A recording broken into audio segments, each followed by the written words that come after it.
We are live. Hey, you guys. It is Lisa Alexander, founder of Stand Up Survivor. And I am joined today by Miss Cami Martin. Hey, Cami. Hey. I'm so glad you're here. So how about we were supposed to do this last week, but we're not going to tell the people that. No, we're not. We're not going to tell them that. And we finally got it done because we had a little bit of an emergency. We finally got it done this week. So I'm super excited to have you. I'm going to give it just a second so I can do a couple shares and stuff that I need to do. Thank you. Yeah, I'm excited to have you. So I don't know how long ago we met, but we've been connected and we've just been doing things. And I'm thankful for Cami being willing to come on and share her story. You guys are going to love this. Okay. So she is all about choosing you. Cami is an author. She is an author of, hey, you guys. Hey. She is the author of Watch Me. Hold on. Let me zoom in. Watch Me, Choose Me. Okay. And we will also tell you where you can get this book. She is the author of Watch Me, Choose Me. And so today we're talking about choosing you. We're talking about getting back to who you are. She is a speaker and she is the founder of Joyous Livin. Okay. So first of all, let's talk about why you started Joyous Livin. I started Joyous Livin because I wanted to inspire people.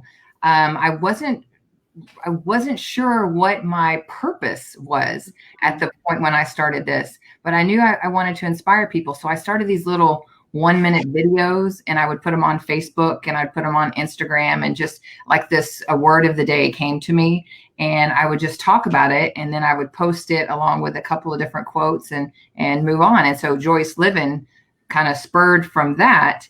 Okay. And then it just turned into, a blogging a couple times, and then it turned into something bigger. And then I knew my purpose. Okay, so we kind of fast forwarded there. So just so you know, she found her purpose. But we're going to talk about a time in a season in Cami's life when she had no idea, not even who she was. And that's why the title of her book, Watch Me, Choose Me, is so big. Okay, so we're going to dig right into it. First of all, you're looking gorgeous. First of all, I just like to address what's necessary. Okay. Thank you. As you are too. Oh, thank you. Hey, Chantel. Hey, Rima. Hey, Mariah. I see you guys over there. Hey, you guys. Glad you're here. So, Cami, let's talk about the fact that you found yourself in a domestic violence marriage. And if I'm not wrong, was it 30 years? Yeah. Okay. So let's talk about it. Let's talk about that. Tell us what happened. All right. Well, we had been married for 26 and we were together for 30. We dated for 4 years before we got married. And I was 18 when I met him, and I had a very low self-esteem and kind of a feeling of being unwanted anyway in my life. And so to have somebody that seemed interested in me and liked me, I was going to clutch onto that and not ever let go, because there probably wasn't going to be anybody else that was going to love me. Mm-hmm. So that was my mindset at the time. And so any red flags or anything that was going to pop up, I was not going to see, or I was going to ignore any of that. Because, okay, I'm sorry. I'm going to interrupt you for a second real quick. So I'm going to do that. It's probably going to be really annoying. But listen, so one thing you talk about in your book is you talk about your self-esteem being low because you're tall. Yes, like how tall are you? I'm 6'2". My joke is I've been 6'2" since birth, but I'm very tall. And, I like to say kids are mean, but girls are meaner. And growing up, I was bullied a lot. We moved to a different state, in the middle of the 5th grade. And I went from everybody knowing me since birth to no one knowing me, and me being kind of an anomaly because I was already probably close to 6 foot when we moved. So I was always very tall and gangly and just not the most beautiful person in the world. And so my self-esteem went low. And so I was easy prey for some bullying, and it was some massive bullying. Wow. So, it's interesting that you said that the red flags that you would have seen, you didn't see because your self-esteem was low and you were just so glad that someone was giving you that attention. And I think that's really important because we haven't talked about that yet here on the show, because my self-esteem was very low too. And so I was willing to kind of accept this love that was being given, not realizing that, wait a minute, they recognize that it's not okay. And they recognize that you have low self-esteem too. You're preyed upon. And a lot of times we are empathy type people. So that even just builds on for a whole bigger picture that we'll talk about, I'm sure.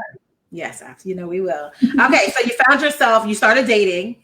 Yes. Started dating, and we dated, like I said, for 4 years, and then we got married, and there were some red flags, like I said, and 4 months into our dating that I didn't see. And one of them was him coming to me going to see him and he was telling me I needed to change. He didn't like who I was or what I did or any of those things. And if I wanted to stay in this relationship, then I needed to change. And I was like, what? Whoa. So 4 months into your dating relationship, he tells you to change. Yeah. And I was devastated.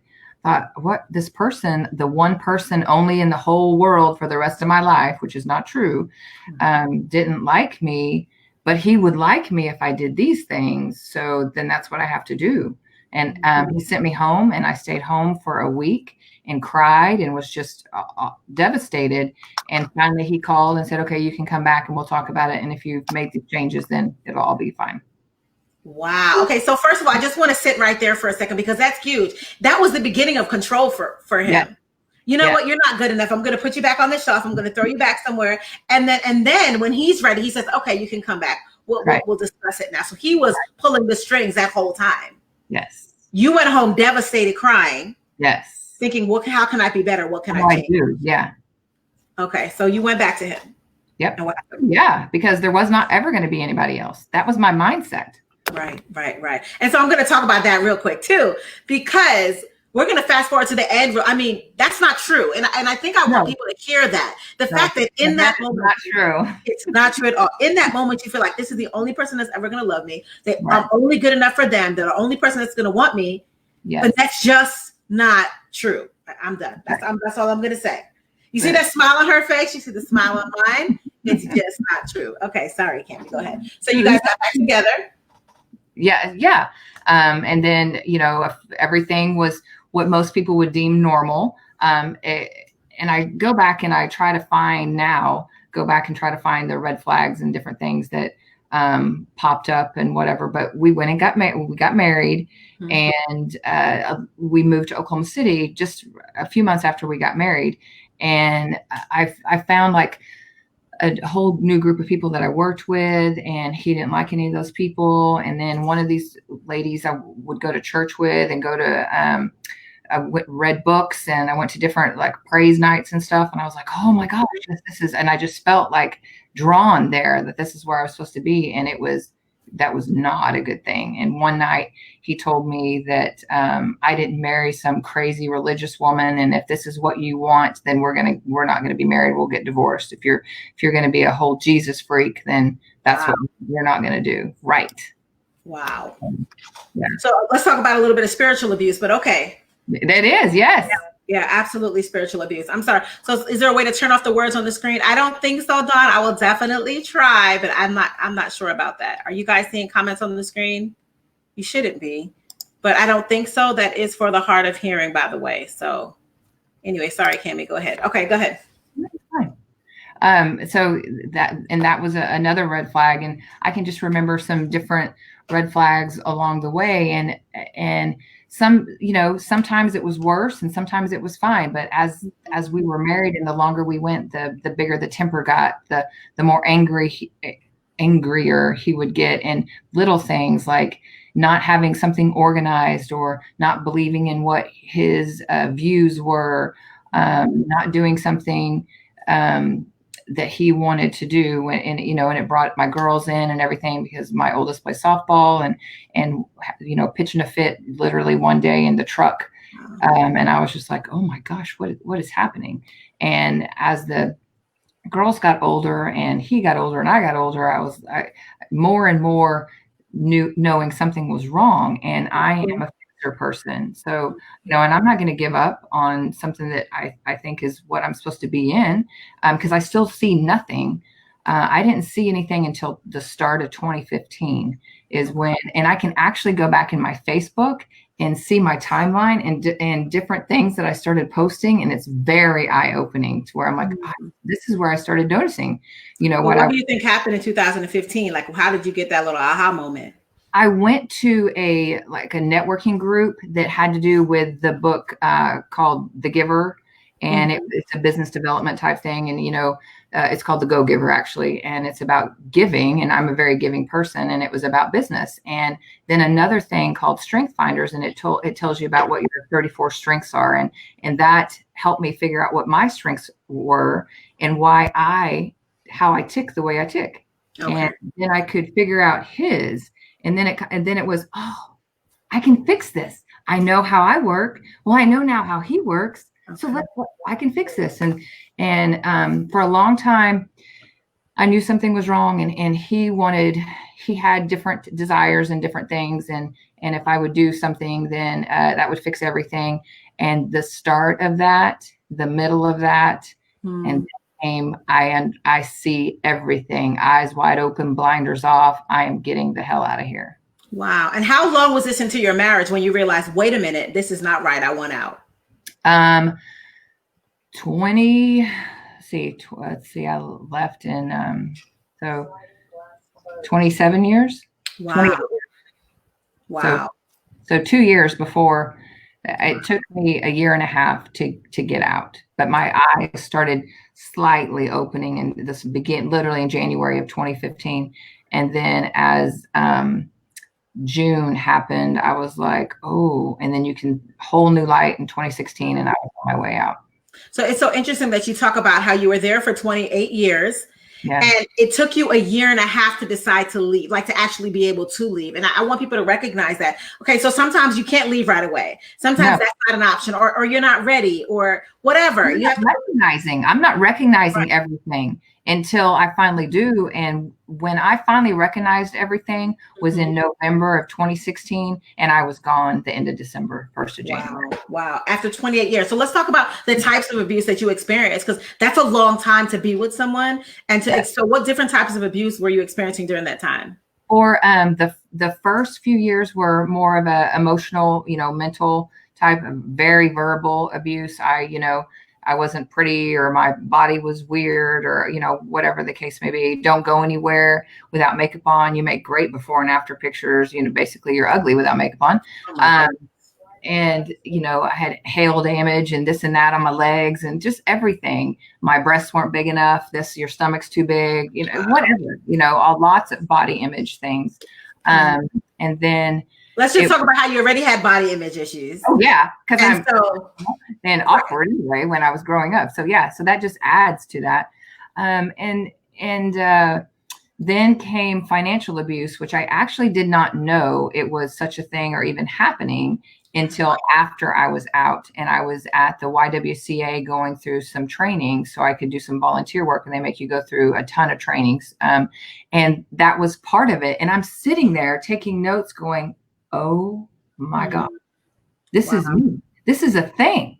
This actually is a thing.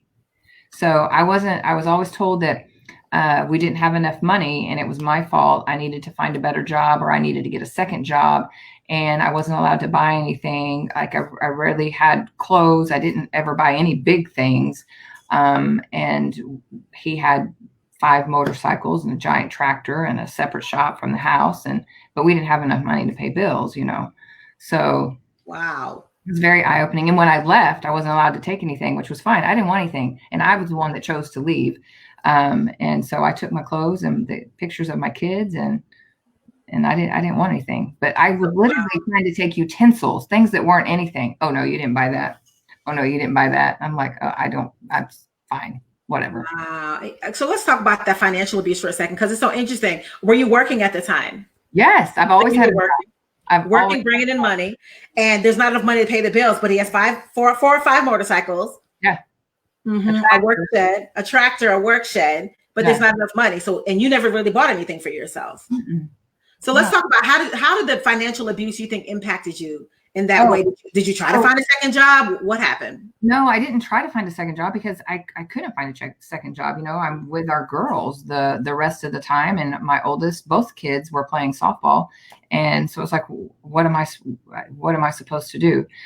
So it made me to where when he would get out, he kept a general ledger of the bills, and whenever he would get that book out, I literally would just have to leave the house. I wanted to throw up because I knew when he shut it that all hell was breaking loose. We don't have you're spending way too much money on so you don't make enough money, your check isn't big enough, or whatever the case may be. So let me tell you where that is present day. Because of going through that for so many years, I have to work on it every single day. It makes me anxious to log into my checking account. Mm. It makes me anxious to pay my bills. Even though I have a great job, I make great money, Mm-hmm. it is to log into my checking account is the worst thing in the world for me. Wow. It is debilitating.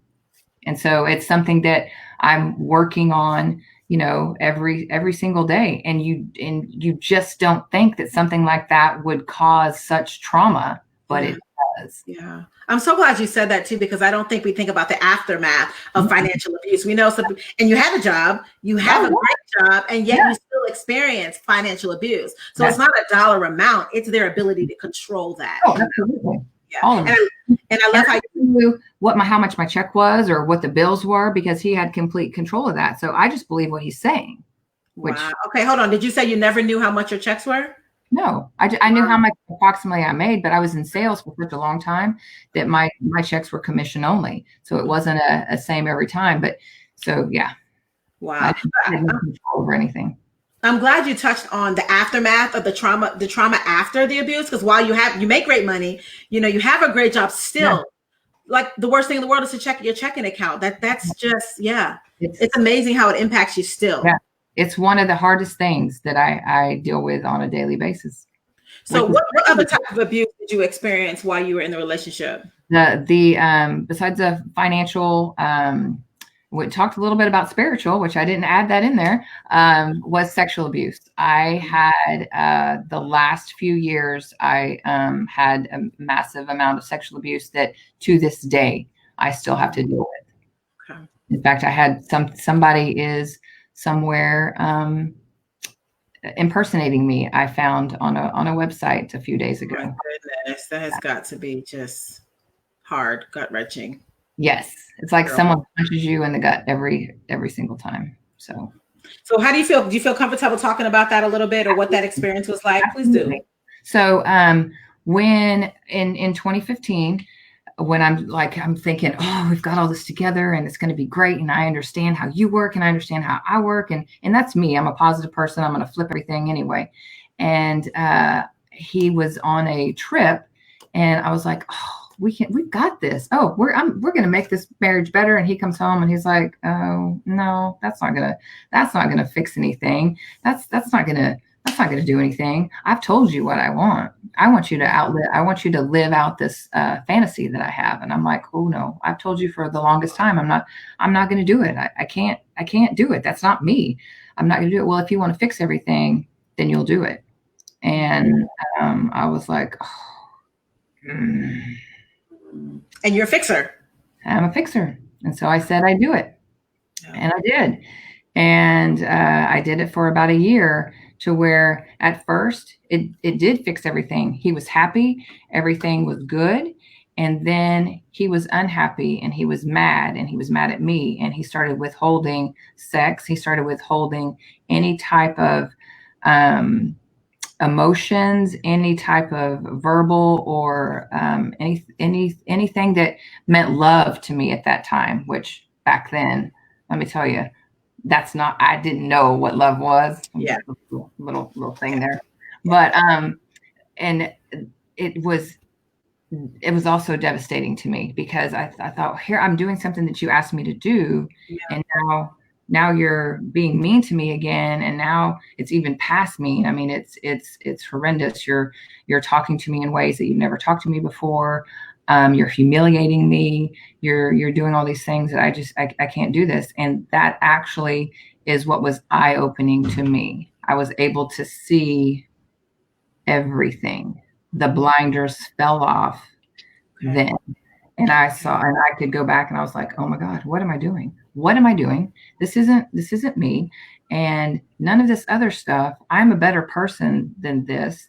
And going through that period actually built up my self-esteem, and he started getting less and less control. And I think that part was what he was seeing as well. And it just was, two things came together and exploded. And in November, I told him that I didn't want to do this. November of 2016, I said, I can't do this anymore. This isn't me. This isn't what I want. You are humiliating me. You are degrading me.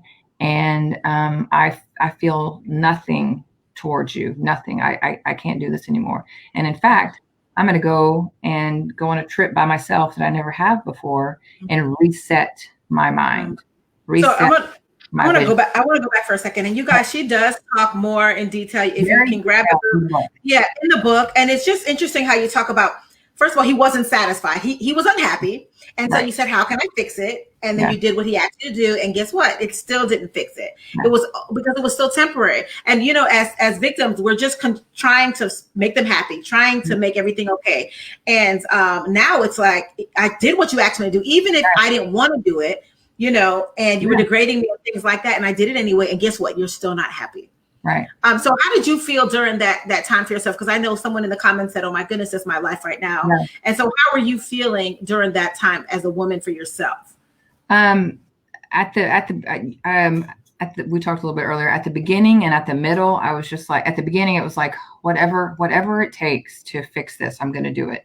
And in the middle, I was like, I'm not sure that this is really what's going to fix this, but I'm still for it. I'll do whatever. And then at the end is when I was like, this is not fixing anything. It's making everything way worse. And I'm living in hell inside my own head. And, you know, he would argue, oh, well, it looked like you were having a great time and you don't act like that with me and all these different things. And it's like, I am trying to make you happy. That's it. The inside of me is dying. And that's when we had a conversation and I said, I can't do this anymore. I'm literally physically and mentally dying. It's so interesting that you say, so what he planned, what he wanted you to do, you did it. And in that doing, you found yourself at the same, you found yourself as yes. You found Cami. Crazy. Yeah, it is. Like, oh yeah, but in it, see, everything happens for a reason. The name of the book is Watch Me, Find Me, and we will tell you where you can find it as well. To get it directly from Cami's best, actually, but we'll tell you more about that in a little bit. Yeah. But it's called Watch Me, Choose Me, and that's why we're focusing on choosing you today. So let's get there, because you talk about how you made the decision. You said, I'm going away for a little bit. Now, have you ever done that before? Like, no, I've never gone on any trip by myself. Oh, hold on. I'm sorry. Let me go back. I wrote something down. They made a comment. You said there was hell inside my own. I was going through hell inside my own head. I didn't want to skip that part because victims go through that. Like, people don't understand. You may see us smile, you may see us function, but we're dying on the inside. Yeah.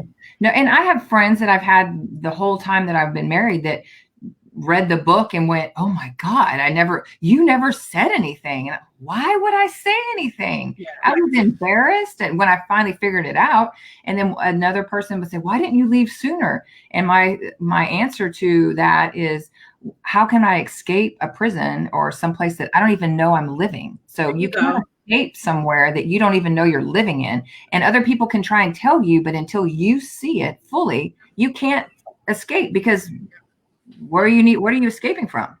Yeah, I love that. Like, you're in a prison, you don't know you're in it, and people may be able to look and say, oh my gosh, you're in that jail. Just open the door, climb out. Right. Yeah, you're in prison and you're like, what are you talking about? I'm not in a prison. So it's so true. Until you realize it for yourself, how are you going to get out of it? Right. And somebody asked a really good, I love the title of the book too, Watch Me, Choose Me, because it wasn't easy for you to get to that point of choosing you. It's like, you know what? No. I'm going to show you that I can choose me. But hold on. Somebody said, who can you tell? And that's a great question. I want to talk about that for a second. So who do you tell? Oh, well, you know, you can heavy question, right? It is a heavy question. And for me, I didn't tell anybody. If you have somebody, now I have people in my life now that I could say that are best friends that I could tell that to and say, oh my gosh, what do I do? But for me, this was the most shameful.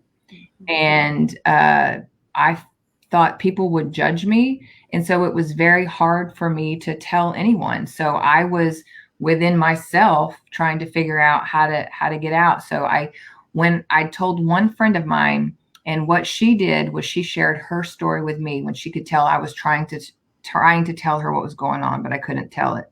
And she shared her story with me that I was dumbfounded. I couldn't believe it. Wow. And so that made me share my story. And that's what I tell everybody, and even say that in the book. The more you share, the more you're going to help someone else heal, get out, whatever that case may be, because we think we're the only ones that this is happening to, because we're so in our heads and so in our own hearts of shame and brokenness that we don't think there's anybody close to. And I'll say, especially me. I mean, I was just, I can't tell anybody this.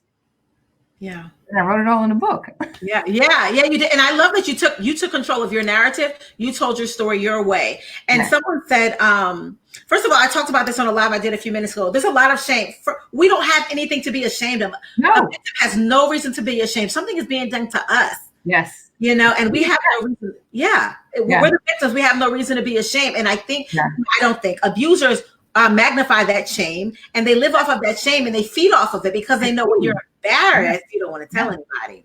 Right. Well, and so to this, I'll say as of right now, he believes he still has that power over me because of what he's done. And he thinks that I'm so afraid of other people finding out and our kids finding out.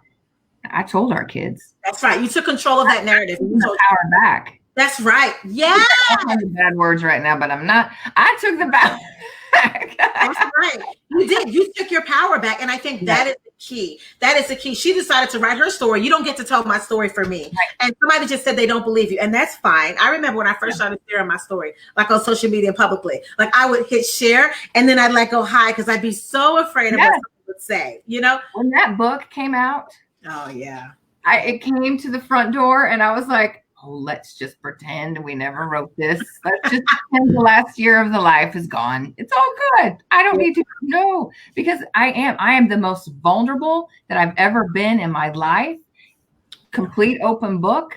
And I tell it all from start to finish. I was like this. I messaged her. I was like, I cannot put it down.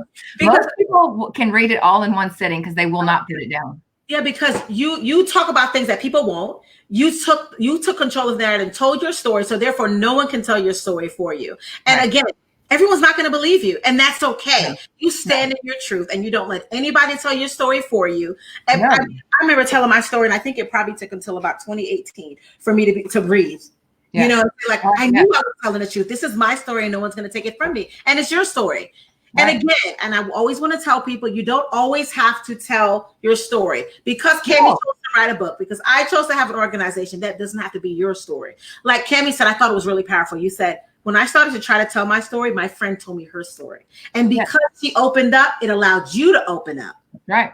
And so it may be that one person that needs you to share your story. Exactly. Exactly. And one thing that when I was writing this book, I mean, I could have wrote it to even more detail, but I didn't. And I thought of Brene Brown, who says, being vulnerable, and we all should be vulnerable. But being vulnerable doesn't mean airing out every single piece of dirty laundry. And so I was like, oh, absolutely. I can. And I didn't skim. I mean, I told in pretty good detail, but enough for everyone to get the picture of what was going through my whole life, but especially that last part. And, and I'll talk about where I am today with that too, because like we talked about earlier, it still affects me right now, 4 years later.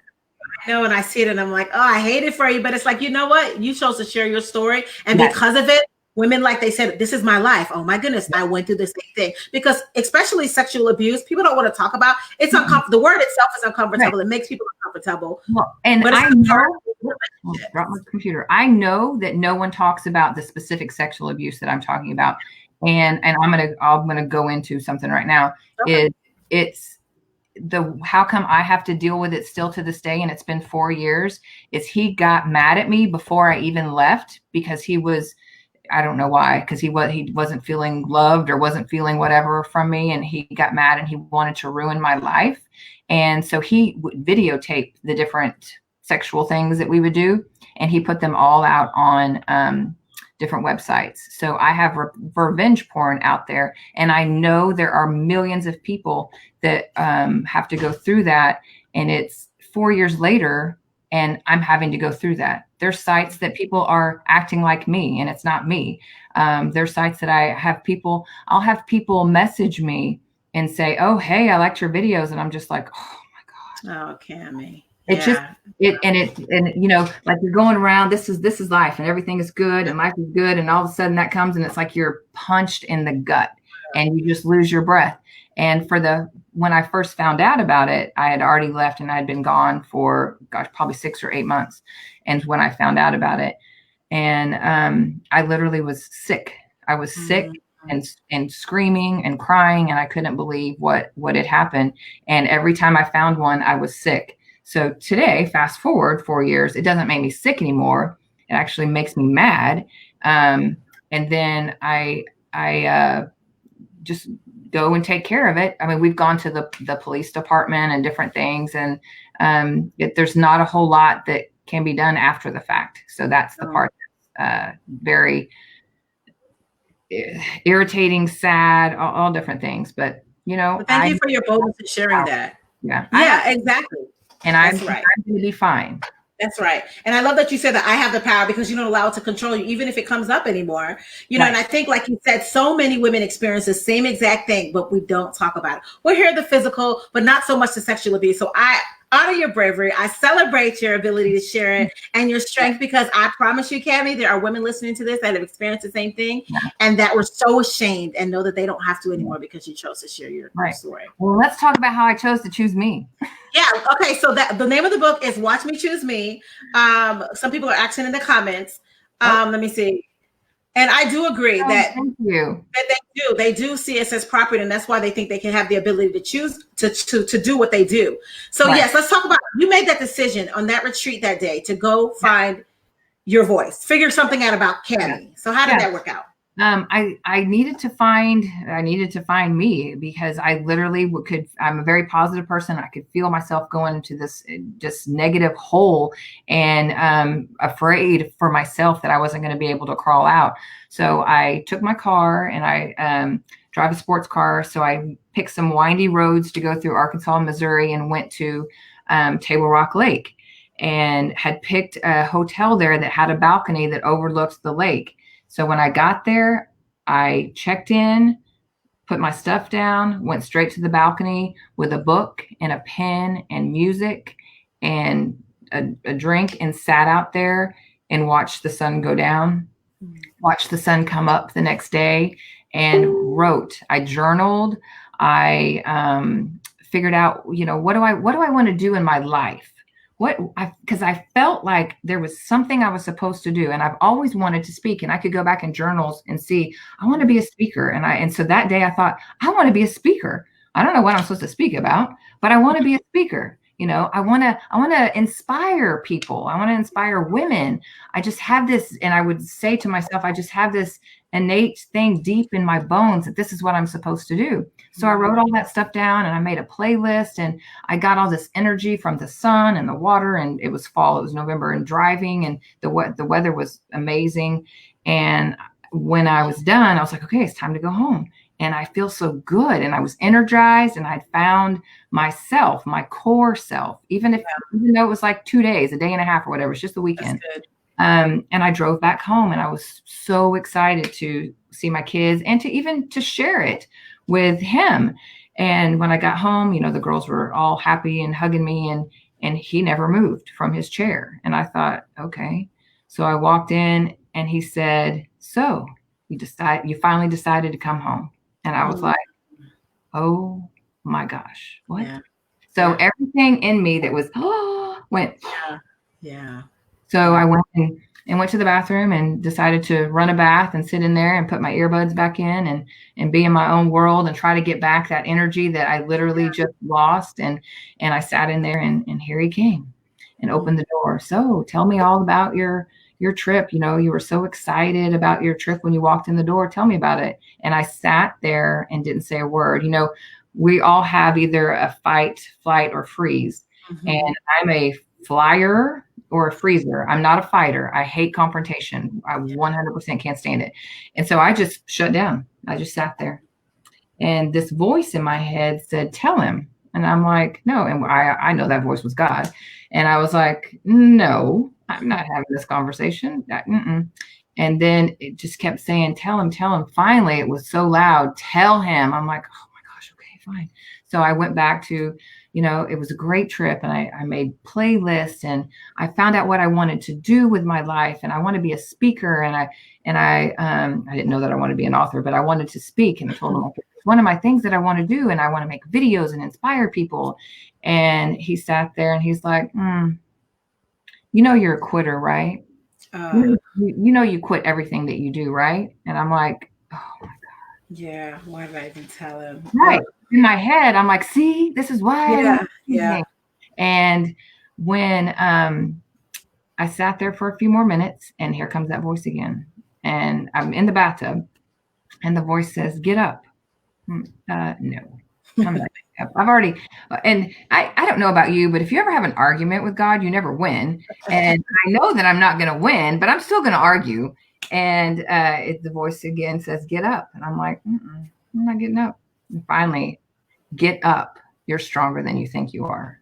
And I sat there for a second. And I thought, yes, I am. I have my shirt on. Yeah.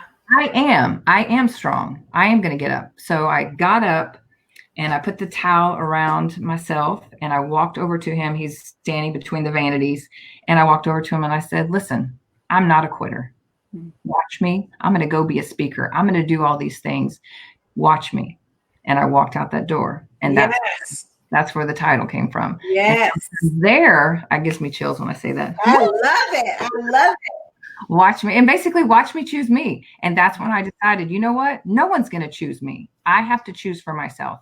Okay. And I didn't leave that day, but that's when my plan started going into the works of how I'm going to get out, which I already knew that I was leaving, but I just didn't know when.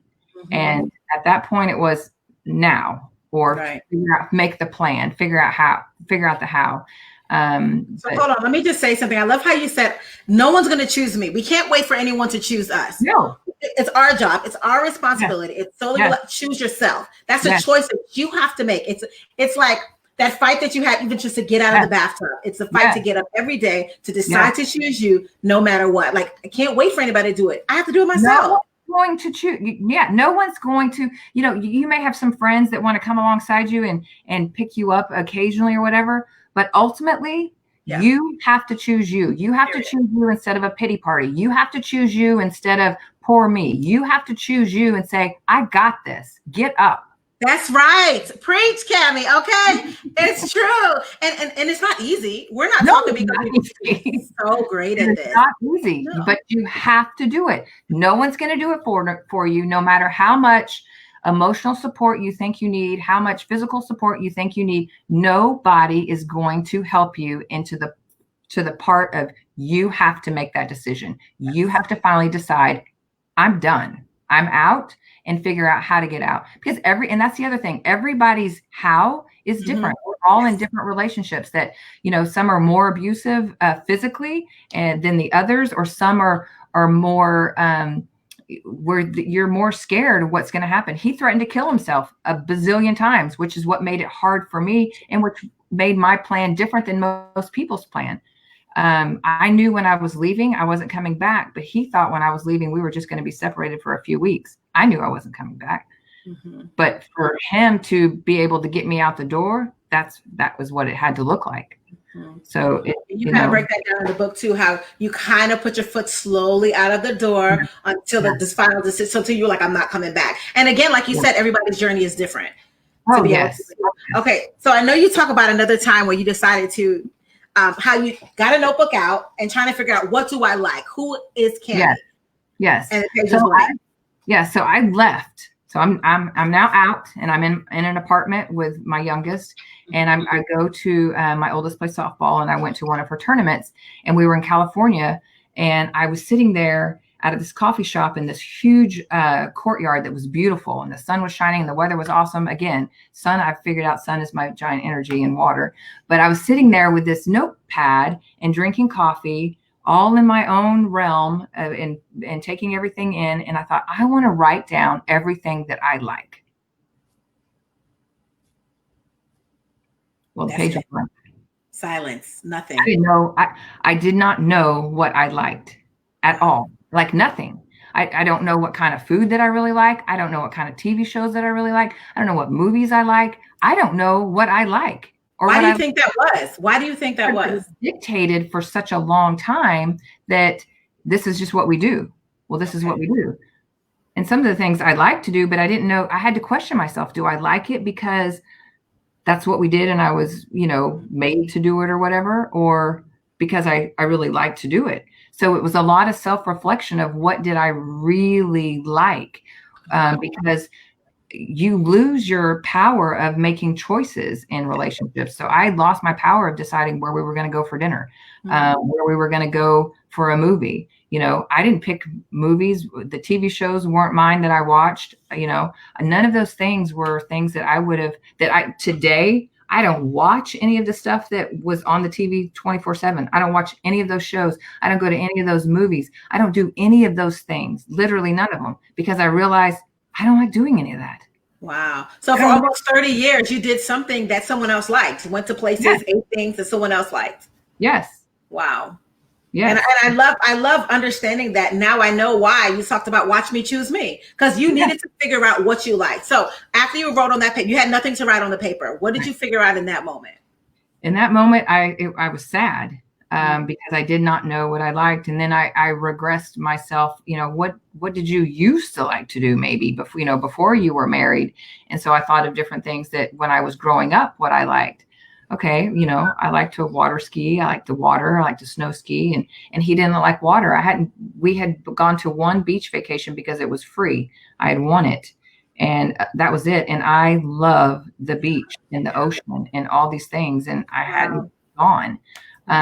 So those are things that I figured out. It's like, these are things that give me strength, that build my energy, and that I haven't had in 30 years. Wow. So I knew so I kind of went back to that thinking of how I grew up and what did I like, and just kind of went from there. And then later on, and meeting somebody, and so it's amazing. It's amazing you had to go back 30 years to figure out what you liked. Yes. I'm thinking about that. That's just like, I had to think about what I liked in high school. That's kind of crazy, you know?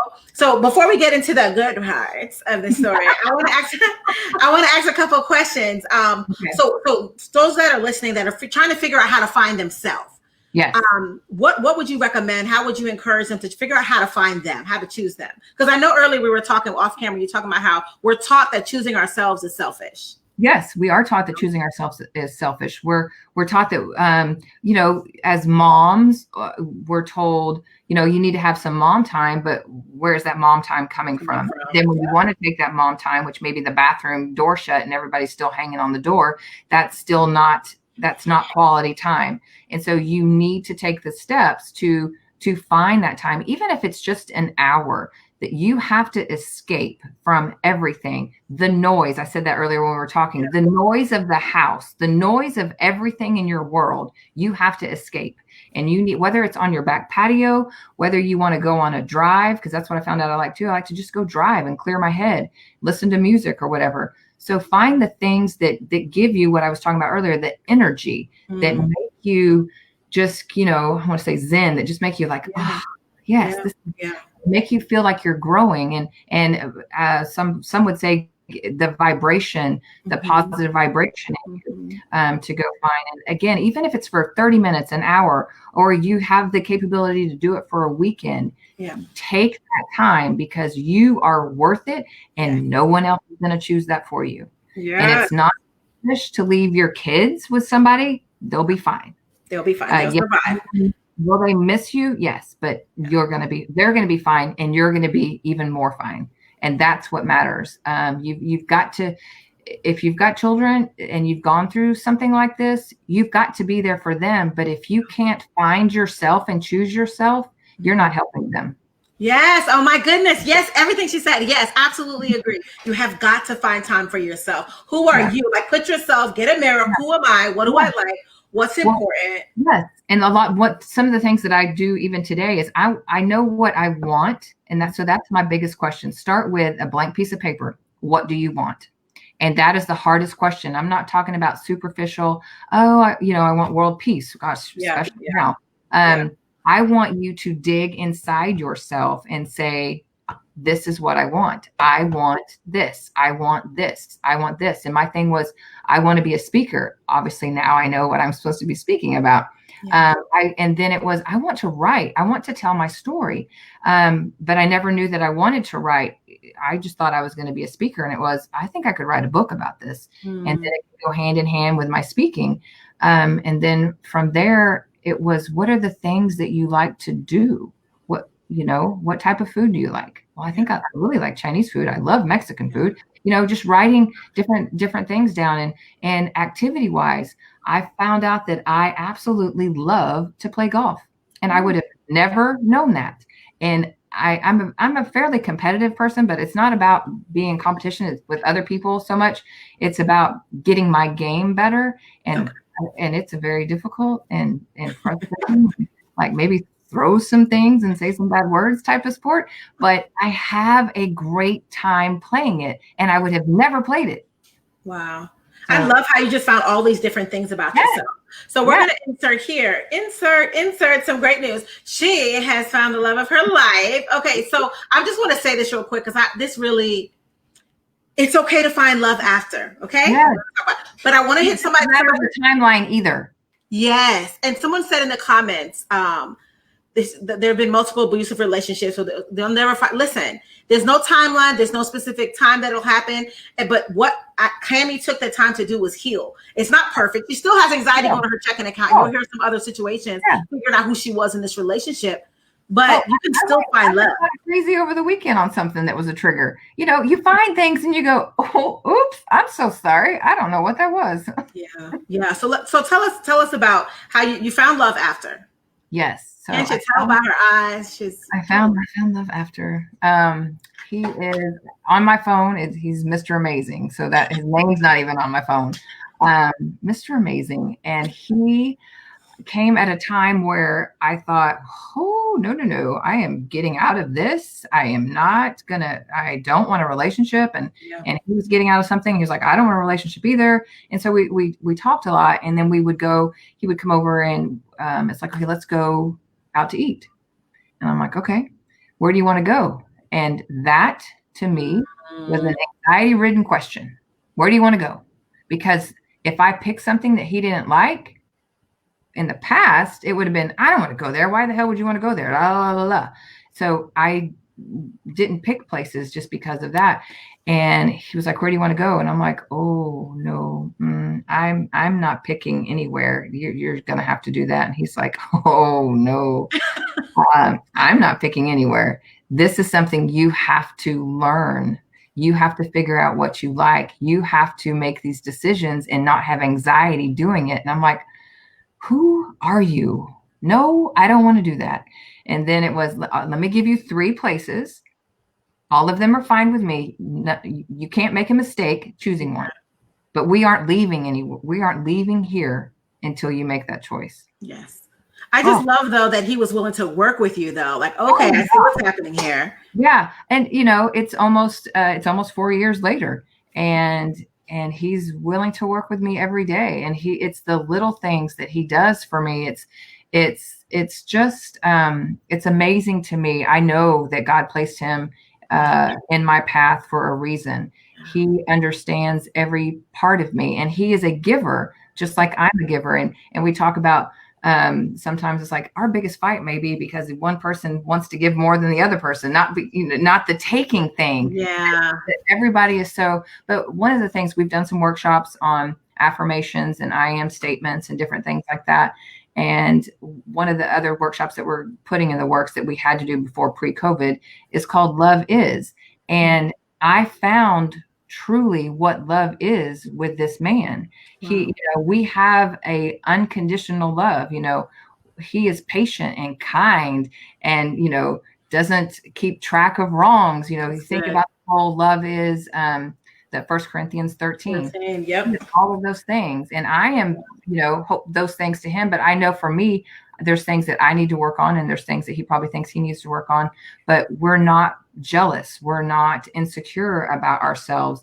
And we know that we want the best for each other. And that's something that I've never experienced in my whole life. Wow. And I just love it too, because it's like you have this love. It's like that you're so deserving of. Yes.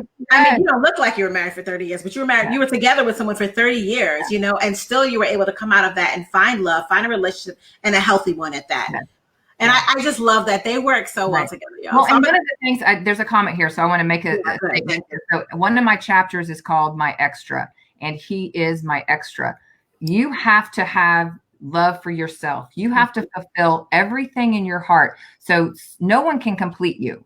You have to complete yourself. Period. And so when I say, God gave me extra, I'm extra height, the extra positivity, extra all these things. Well, he is my other extra that he gave me because he is beside my heart, on top of my heart. He's not fulfilling anything because I have to be that to myself. I have to love myself so much that I know that the decisions that I'm making are right or wrong, not based on his influence, which is the past relationship. It didn't matter because all I could think of was, oh, I can't lose this. So you have to love everything about yourself and be okay with yourself so that you can make decisions that, you know what?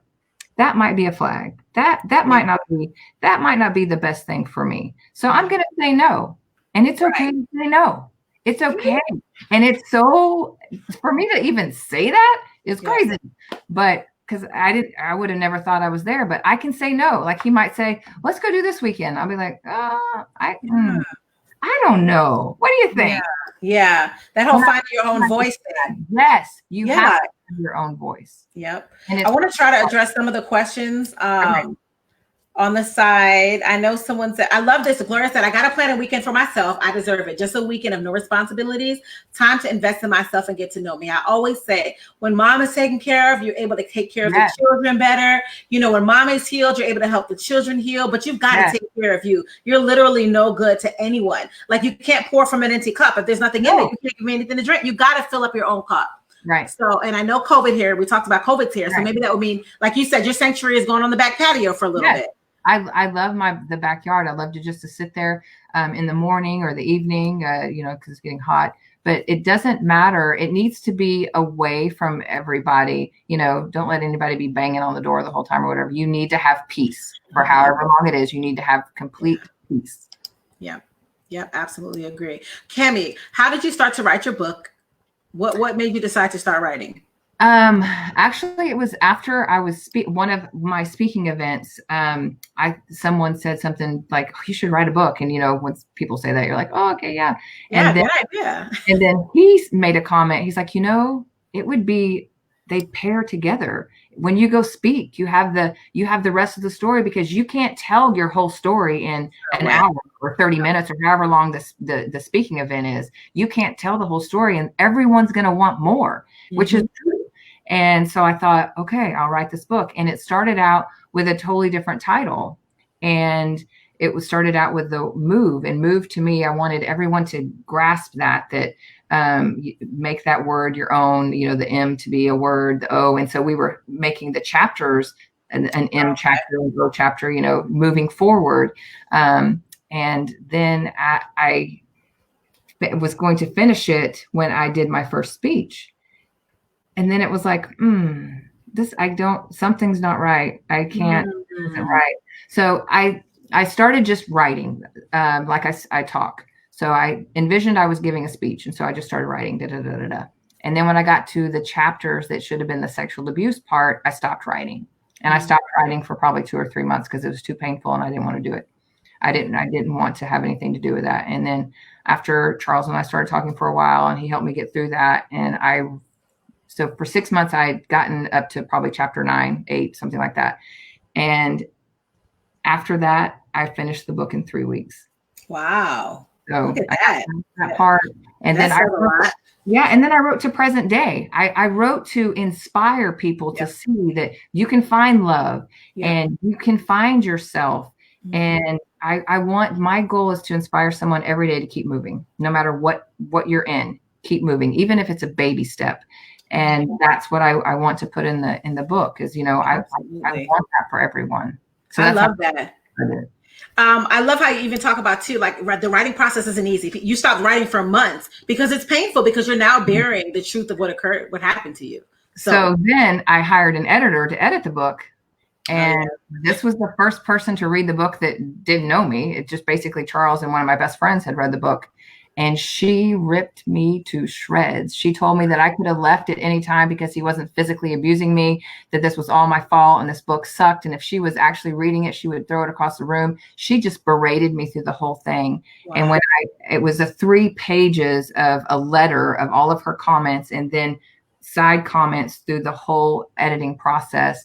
it was horrific. And it was exactly what I was afraid was going to happen if I put the book out. She shamed me and judged me and all of those things. And I just wanted to shrink down. But instead, I used her and her words for power. So I rewrote my whole acknowledgement page. I rewrote and even talk about her, not without using her. Don't use her name, but it gave me the power. And the book got even better because Charles and I went through and edited the whole thing by ourselves and made it even better than it was.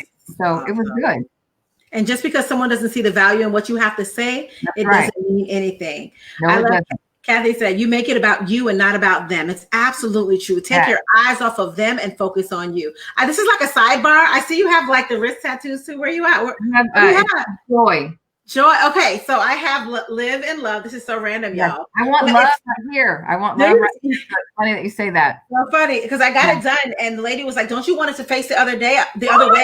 No, that's true. I don't want it.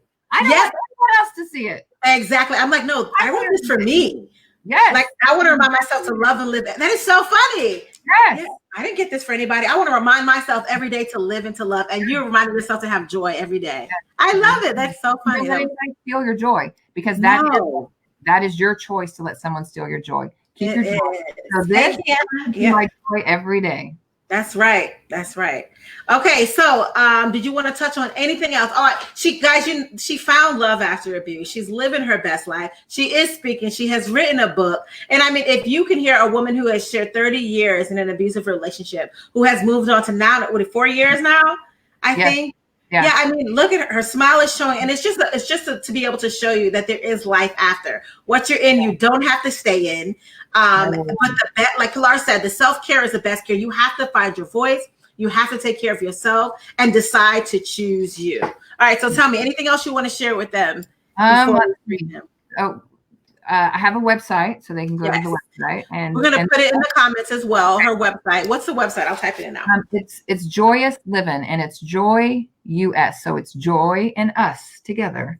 And Livin without a G. So joyouslivin.com.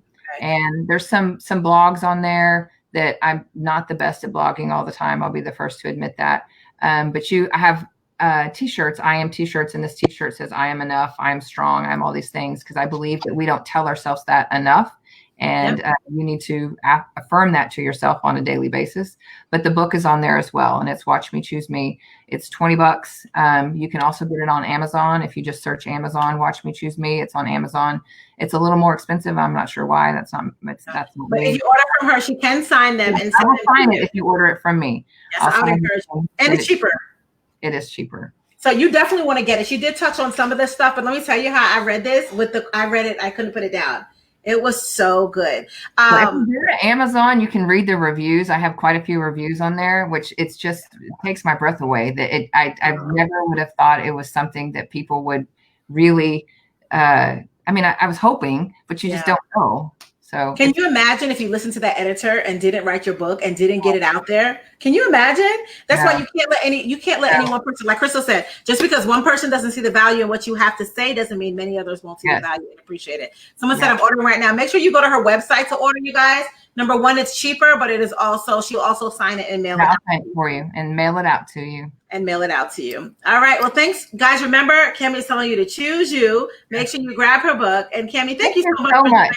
Thank you for having me on. It's been a pleasure. I love you. Oh, yeah, I love you too. And I love your transparency. Thank you for being vulnerable for others so that they can be vulnerable with themselves and acknowledge what they're going through.